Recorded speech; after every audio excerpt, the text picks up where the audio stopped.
What's up guys, welcome to Monchkinz Gaming, where we take your gaming to the next level. This is Monchkinz logging in to bring you another Dissidia Final Fantasy Opera Omnia video, and welcome back to another versus video where I take on the hardest contents in the global version of the game. In today's video we are going to take a look at the new, I guess we can call it the Balthier event for his LD. It is going to be an Abyss event. It's titled A Lead to the Thick of It. So before we do start, like and subscribe before anything else. It does help the channel, guys, and I would really appreciate it if you do. Now without further ado, let's start this video. Okay, so this is going to be a one-wave fight, and honestly speaking, I probably had a harder time on the I wouldn't say it's a chaos level difficulty, the previous fight before this, because it was a higher level than your regular chaos, but it's probably to do with my party composition. Overall, I think if my party composition was better, I would have done a much better job. So as for the party composition for this one, I actually went with the same one I did with the previous fight. This is going to be a launch team, so I have Ramza, and I have Dark Knight Cecil, and of course I have Balthier. The thing with this fight is you do have to bring certain characters for this, so you are required to bring at least one Final Fantasy XII character and two I guess earth type element crystals, and then you need one range character with a gun. You know, the gun, not a bow. You need a gun. So those are the, I guess, requirements for you in order to enter the fight. Now, Balthier obviously fits the bill.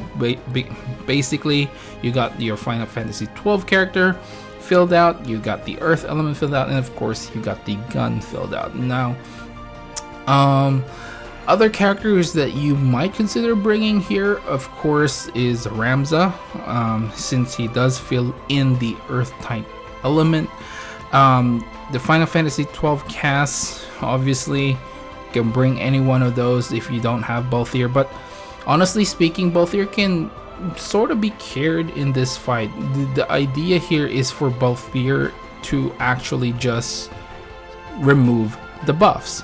Other characters that can actually remove the buffs, this is for the Lufenia orb, by the way, which is a requirement for you to increase the orb count, is of course Beatrix, who we recently have. Yuffie can do this as well, and Arciela can do this as well.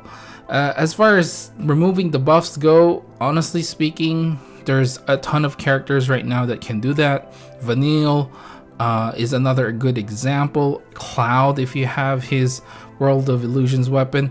The idea here is to actually remove all of it very, very quickly. And if you can remove all of it at the same time, it would definitely help. The only thing that I would probably warn you guys about in regards to removing the buffs all in one straight go is you won't be able to fill in the orb requirement if you do this. So they do buff themselves at certain point in time with their HP.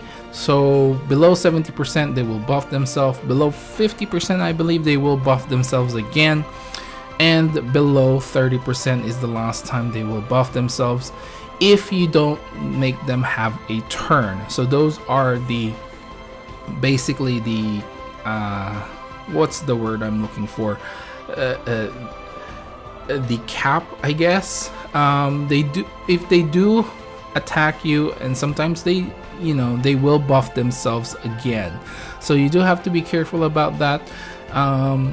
In the end though, I just went with the 7. I'm pretty sure initially I was trying to just aim for the 70 50 30, but then I noticed that at the start of the fight they actually one of them will buff themselves, and I mean, you know, you can get those buffs pretty quickly, and they don't actually have the orb timer at that time, which funnily enough I think starts below 80% if I remember correctly, or 70%. No, 70%. Yes. So, you know,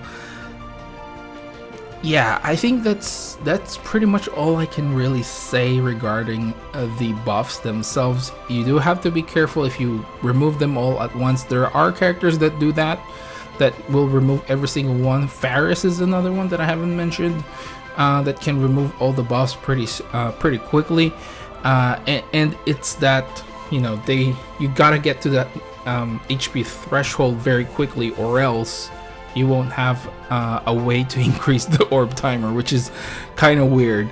But you know, yeah, that's all I can really say about that.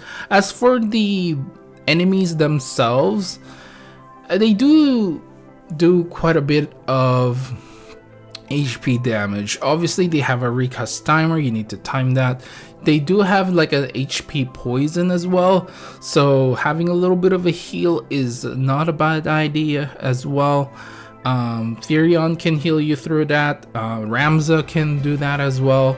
The thing with Ramza is you do have to be careful as well in terms of using his the galvanize too often, because you may run out of it, and Ramza doesn't really heal all that much as well, so maybe getting a call character that can heal you will not be a bad idea as well.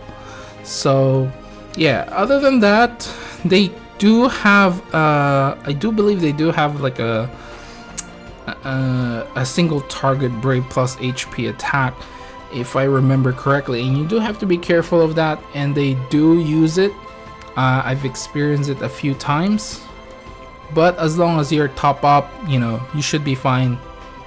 Dark Knight Cecil can take a hit as well, but yeah, usually try to, you know, save your galvanize if you are planning to use Ramza as your main healer.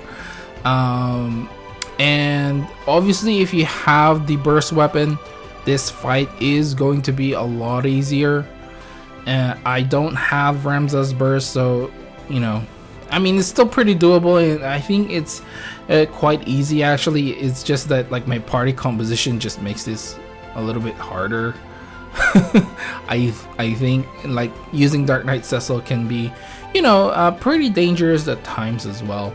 Oh, and one other thing is, I would highly suggest, you know, I guess it's part of the orb requirement anyway, but the buffs they have, if you can get rid of the HP regen, which if you're using Balthier can be pretty random, you know, that would really help, because the recovery of their HP is high.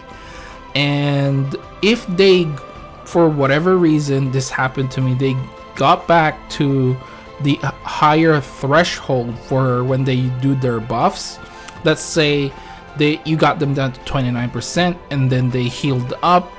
If you get them down below 30% again, they will buff themselves again, which is pretty surprising. I wasn't really expecting that, because usually what happens is, oh yeah, they can heal, and then you put them back down and nothing will happen. But for whatever reason, in one of my attempts, this happened, and yeah, it did not turn out very well.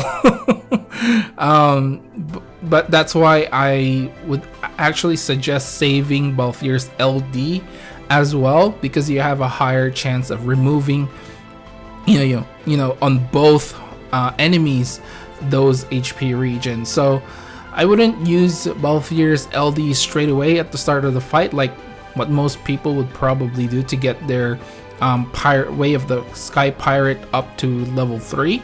You can just take your time to get there. It only takes 2 turns anyway, so I wouldn't really risk it, and save your Balthier LD for below 70, below 50, and below 30, so you can get rid of those HP regen buffs straight away, or at least try to. You know, I think that is the most annoying thing to happen.